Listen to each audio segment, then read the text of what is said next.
Hello, this is iRadio News. First, here are the headlines. A new UN report says the government of South Sudan has received more than 25 billion US dollars since 2011, but the money has hardly been used to provide essential services. Lexi State Acting Minister of Information says about 15 people have been killed and 53 others injured in intercommunal violence in Rumbek, North County. And Amnesty International is calling on South Sudan authorities to immediately disclose the whereabouts of two men deported from Djibouti to Juba in July. Tune in for these stories and more coming to you in our news bulletin with me, Wol Mapal. Now the news in detail. A UN new report says the government of South Sudan has received more than 25 billion US dollars since 2011, but the money has hardly been used to provide essential services. The report released today by the UN Human Rights Commission on South Sudan says oil revenues alone exceeded 25.2 billion US dollars, but it says both oil and non-revenues were looted and diverted, leaving almost nothing for essential services. It warns that corruption and lack of accountability for economic crimes remain a major threat to peace in the country. Emmanuel Joseph Akile files more on this particular story.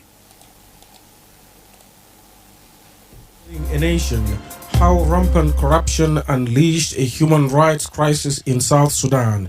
The report is based on 2 years of investigations and analysis by the Commission. It says oil and non-oil revenues are siphoned off through secret off-budget schemes and politically connected contracts, while millions of South Sudanese lack basic services. The report further alleged that systemic corruption and predation by political elites have unleashed a human rights crisis that must be urgently addressed. Commission Chairperson Yasmin Soka said, and I quote, "Our report tells the story of the plundering of a nation. Corruption is not incidental. It is the engine of South Sudan's decline. It is driving hunger, collapsing health systems, and causing preventable deaths, as well as fueling deadly armed conflict over resources. The suffering of South Sudanese civilians is a direct consequence of the brazen plundering of public revenue since independence in 2011. The UN says education, health, and justice systems are in crisis, and most civil servants are underpaid or not paid at all. It adds that international donors now spend more on basic services in South Sudan than the government itself, while the country ranks at the bottom of both the UN Human Development Index and the Transparency International Corruption Perceptions Index. The report also says the 2018 Revitalized Peace Agreement set a reform agenda to improve financial management, but the measures were not implemented or properly funded. It says budget spending continues to favor political elites. It claims that between July 2020 and June 2024, the Ministry of Presidential Affairs overspent its allocation by 584% at 557 million US dollars. By contrast, the Ministry of Health received only 19% of its allocation at 29 million US dollars. The Ministry of Agriculture and Food Security got 7% at 11 million US dollars, while the Ministry of Gender and Social Welfare received just 3.7 million US dollars across 4 years. The report highlighted the Oil for Roads program, which diverted an estimated 2.2 billion US dollars of budget into political patronage networks. The Commission launched the report today at a press conference in Nairobi, fulfilling its Human Rights Council mandate to investigate and report on violations. It says corruption's devastating impact is a violation under international law, the African Union, and the UN Security Council. It also recalls South Sudan's legal duty under the UN Convention on Economic, Social, and Cultural Rights to allocate maximum available resources to fulfill basic human rights. The report sets out 54 recommendations to the government to end impunity for corruption, strengthen accountability, and urgently prioritize people's basic needs in budgets and public spending. The government has has not commented on the report by the time of publication. The Commission on Human Rights in South Sudan is an independent body mandated by the UN Human Rights Council. It was established in March 2016 and has been renewed annually since then. Its 3 commissioners are independent experts, not UN staff, and they serve without pay. They are supported by a secretariat based in Juba. Reporting for iRadio News, Emmanuel Joseph Akile. Vote of thanks, Emmanuel Joseph Akile. Moving on with our stories, Lakes State Acting Minister of Information says about 15 people have been killed and 53 others injured in intercommunal violence in Rumbek, North County. William Koji Kojok said the clashes involved 2 cattle camps that had moved into Rumbek Center following seasonal flooding. Most of the injured are receiving treatment at hospitals in Rumbek. He added, Kejok explained that the dispute is linked to past allegations of girl involvement, land disputes, and revenge killings. He spoke to Radio yesterday. Yeah, the conflict happened within the subsections of Nyenyen, of Rumbek North. They came to Rumbek Center as the result of flooding, and of course they caused this incident within the territory of Rumbek Center. In the past, they were having issues, and it is now almost for the last 3 years. Government has been intervening. The issue was it was an issue of long time ago, which was related to girl involvement. It continued till people start losing their lives, and now the issue of revenge killing came on, because the other one can say my brother was killed the other time, I have to revenge on it, and it continue to remain among themselves up to today. So 2 days ago they met, they started shooting one another. 16 people died in the process. Almost 53 others were injured. Most of the people who are injured are currently here in Rumbek Hospital. He said the fighting started when the groups met 2 days ago and quickly escalated. He added that the authorities have separated the 2 cattle camps and relocated them to reduce the risk of further clashes. Security forces and organized units have been deployed to maintain order. The government intervention has been there, and now the 2 cattle camps have been separated, and they are now in different locations. But by now, the place is being controlled. They were being separated, and a number of organized forces are there. And the usual effort will continue. Helping those who caused the matter, they must be held accountable. If at all, some of them are still alive, some of them might die in the incident, some of them might be among those who are injured. And if there are those who are still at large, the government will still trace them out and hold them accountable. The minister said the government is tracing those responsible for the killings to hold them accountable. He also urged communities to cooperate with security and local leaders and called for restraint while investigations continue and the wounded receive care. This is iRadio News. Amnesty International is calling on South Sudan authorities to immediately disclose the whereabouts of 2 men deported from Djibouti to Juba in July. The rights group says Nyo Maint and Enric Harias Hero were handed over from a U.S. military base on July 4th as part of Washington's deportation campaign. In a statement seen by iRadio, Amnesty says the 2 have since been held in an undisclosed location, reportedly under the custody of the National Security Service. It says Nyo Maint, originally from Minor, and Enric Arias Hero from Cuba were part of the United States government's mass deportation campaign. A letter from Amnesty International to the Minister of Foreign Affairs and International Cooperation, Ambassador Mande Simayo Kumba, expressed deep concern over the men's arbitrary detention. Together with 6 other deportees, the 2 were held by South Sudanese authorities without legal justification or clarity regarding their legal status. Amnesty says both men's lawyers have been unable to access them consistently and no official information on the exact whereabouts has been shared. The group is now calling for immediate disclosure of their location and monitored access to legal representatives and clarification of the legal grounds for their detention. The Minister of Foreign Affairs and International Cooperation of South Sudan is yet to respond to the call by Amnesty. The chairperson of the National Chamber of Commerce says excessive taxes are to blame for the continued rise in commodity prices across the country. Losdik Lukaglege, also known as Ladu Lukak, made the remarks this morning on iRadio's Dawn Show. He said traders are subjected to multiple payments starting from the port of Mombasa in Kenya, customs clearance at border points, and more internal taxes once goods reach Juba.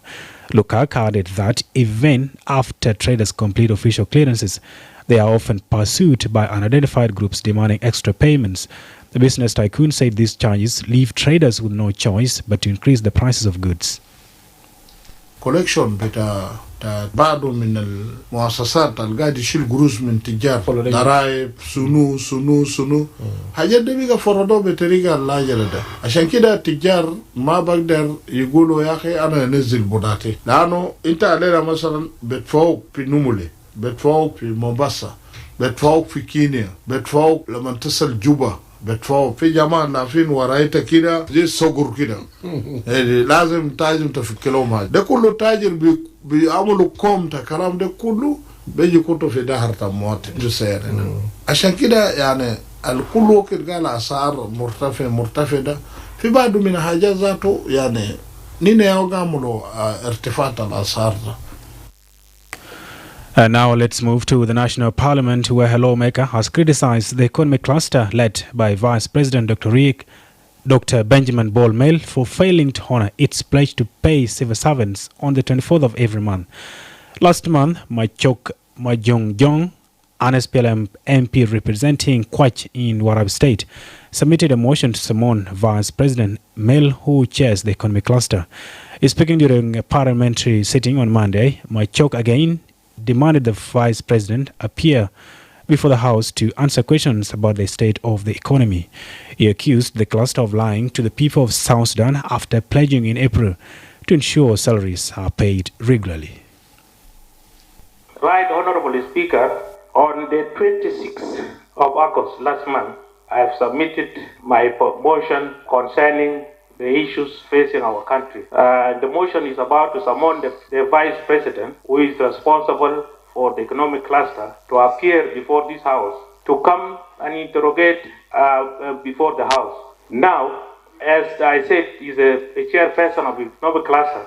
The country is facing difficulties, economic difficulties. There is no money in the bank, and also he has lied before the people of South Sudan, saying that on the 24th of every month he is going to pay the salaries to the people of South Sudan. And yet we have not seen anything happening. The MP also raised concerns about alleged mismanagement of oil revenues, including the allocation of crude cargoes. And also, there is a lot of mismanagement of oil revenue. The Minister of Finance and even the allocation of cargoes. I have the classic documents with me. I'm not talking from just out of blue. I have a concrete information from the off-takers and even from upstream, from the Minister of Petroleum. Responding to Machok, Pamena Aweri Lalong, the Deputy Speaker for Administration and Finance, who chaired the sitting, said the MP has the right to raise the motion. Honorable Machok raised this as an information, and I would like to answer him that the information that you raised, and it was presented to ABC, the resolution of ABC, you will be served when the Right Honorable Speaker comes. So when the Right Honorable Speaker comes, because all the resolutions passed by ABC are signed by the Speaker, and when they are signed by the Speaker, they will be out for public consumption. So when the Speaker comes, you will be served with a copy, and then you can raise your issue, what you want to say. And finally, before regional and sports, President Salva Kiir has promoted Vice President Dr. Benjamin Bol Mapal to a full general in the National Security Service.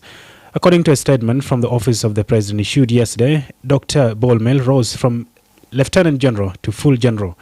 Other officers promoted include the Minister of National Security, Mamuro Mete, and the Presidential Advisor on National Security Affairs, Madut Dudial. Both were also promoted from Lieutenant General to full general. President Kiir congratulated the promoted officials, saying their rank are well-deserved promotion.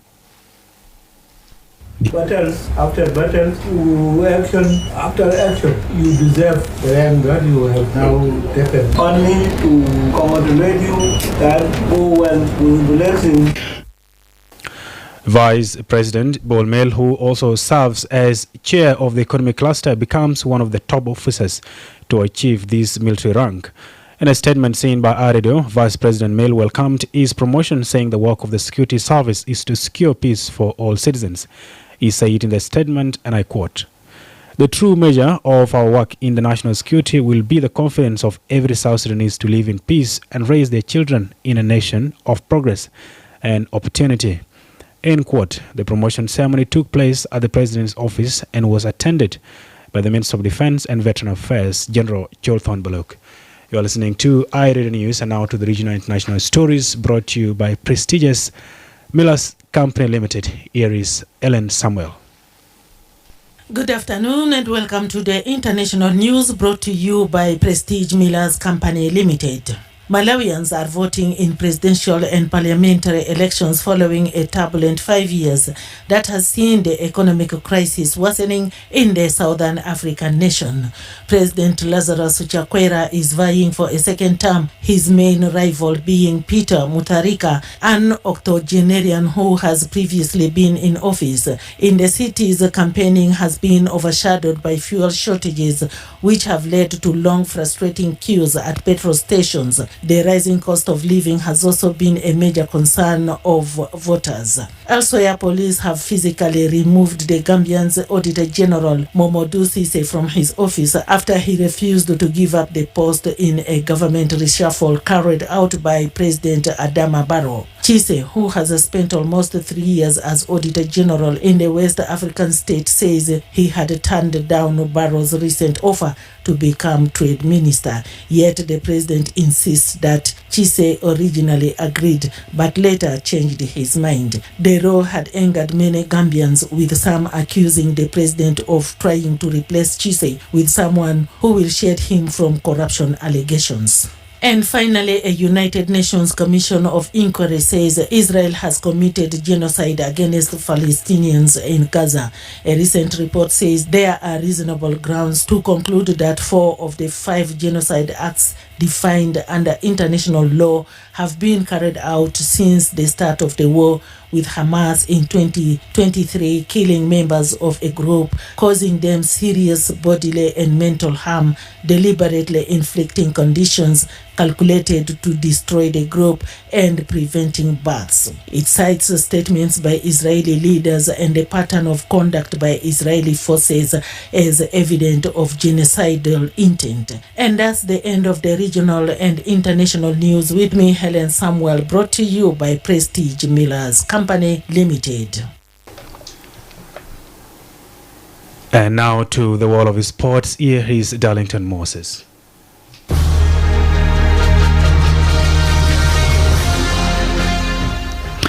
Thank you so much, Wol Mapal. In the world of sport today, starting with home news in South Sudan Premier League. Yesterday, Holy Family FC draw with Bantu City FC 1-1 at Juba Stadium.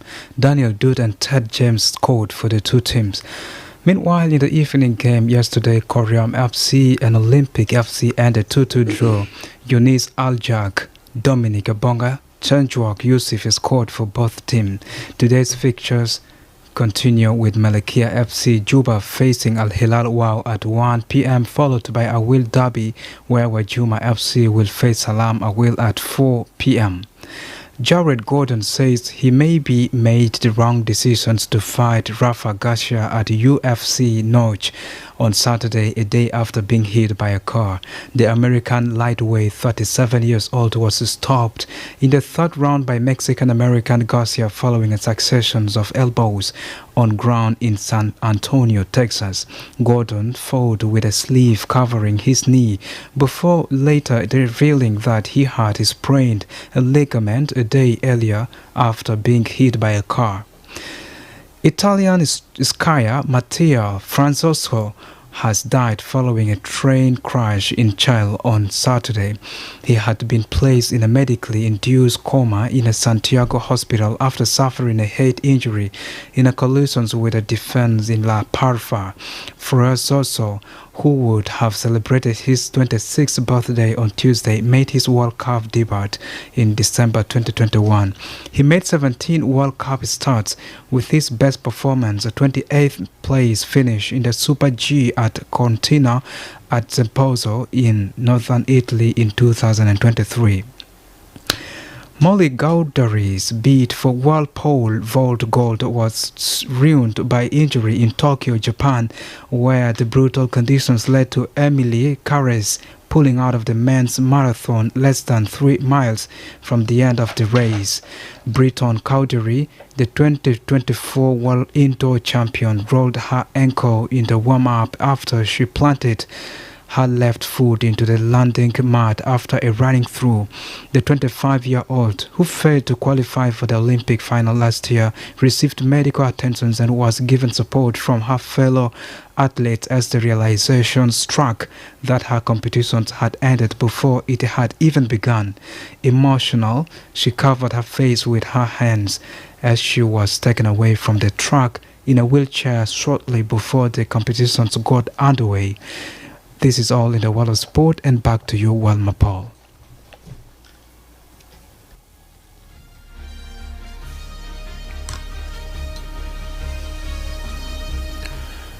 Vote of thanks, Darlington Moses, for the sports updates. And now to end these stories, here are the headlines once again.